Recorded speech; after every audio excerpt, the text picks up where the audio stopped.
Good morning, Captains. I'm Joe Haynes. And I'm Matt Hall. Today is Monday, November 10th, and we're coming to you live with another edition of WK Today from room 503. Would you like to say the Pledge of Allegiance? There are still a few spots available. Sign up in room 105. Students, staff, and all caring Waterford citizens, please come out and make a clay bowl for the Empty Bowls charity, the National Art Honor Society. Students will show you how it's a piece of cake, and your donation will go towards helping hunger relief in the Oakland County area. Simply show up in room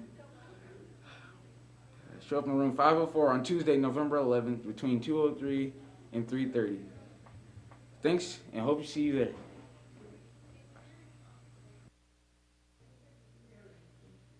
There will be a meeting today in the cafeteria after school for girls that are interested in playing Kettering soccer in the spring and indoor soccer at Oakland Yard this winter. Meeting topics will include winter workouts. Payment for those playing indoor will be due at this time. If there are any questions, please email ketteringgirlssoccer@gmail.com. For any boys interested in playing spring lacrosse, starting Saturday, November 15th, an instructor from True Lacrosse will begin having an instructional clinics. These clinics will be at Mott on the field every Saturday from 11 to 1. You will need full gear to be allowed to participate. There is a cost of $10 per player each week. Cash payments only. The first payment of $10 needs to be paid by Wednesday, November 12th. Put the money in an envelope along with the player's name, addressed to the boys lacrosse, and turn it in at the athletic office. Payment will be due each Wednesday. There will be a parent-student meeting for all boys and girls interested trying out for the Kettering bowling teams on Tuesday, November 11th at 7:30 in the cafeteria. Topics discussed will include cost expectations and competition schedule. Now back to Joe at the news desk. Thanks, Aaron. WK Today's own news crew caught an in-depth look into the Kettering's new and improved health and fitness class. Let's take a look. Me and Mr. Young, we've teamed up and we put the class together. So as we're going along, we're adding more stuff this year. We're going to get a little bit more technical. We're going to have individualized workout programs. Because we have a number of students that have physical impairments. With beeper balls, I was taking students that had visual impairments and allowing them to play soccer so they could actually hear the ball rolling across the field. And at first they really had a hard time kind of grasping where the sound was coming from and how to follow it and developing that coordination. And by the end of the year, they were absolutely fantastic at it, scoring goals and everything. It was really awesome. Just the kids' excitement when they're able to achieve something. For example, Kyle Chapin, who last year was his first year exposed to lifting, and now he pretty much goes on and he gets his machines, he knows where to set them in, he goes on his own. We had a couple students last year, it was the first time getting in the pool. Some of them didn't know how to swim, so things like that, we start off with the basics and we build from there. Something that's always interested me. When I went through college, I took a lot of adaptive PE classes, and working with that, group of students is always something I've enjoyed. It's all encompassing. Actually, the physical development that they've come through, starting at the beginning of the year to what they're able to develop through to the end of the year, we're really, instead of monitoring can they meet this benchmark and everything, it's how much progress are they making through the actual year. And the students have been doing absolutely fantastic. Their endurance, the flexibility,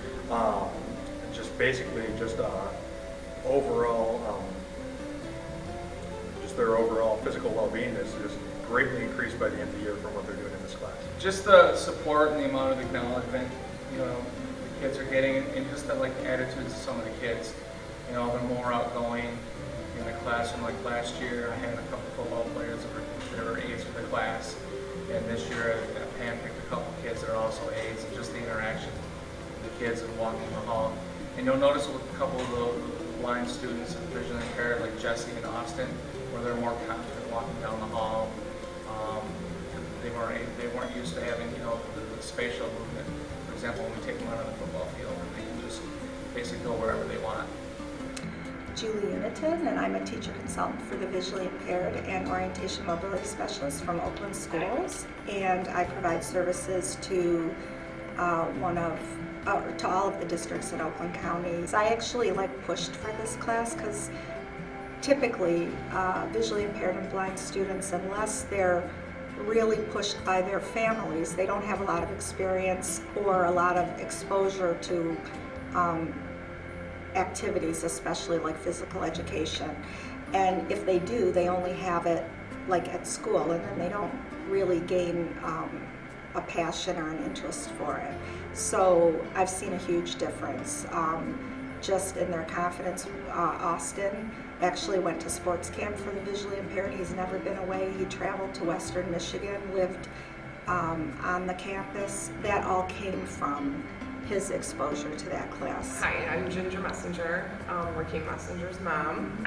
He talks a lot about this class actually. There's different aspects of this class there's so many different areas that they touch base on.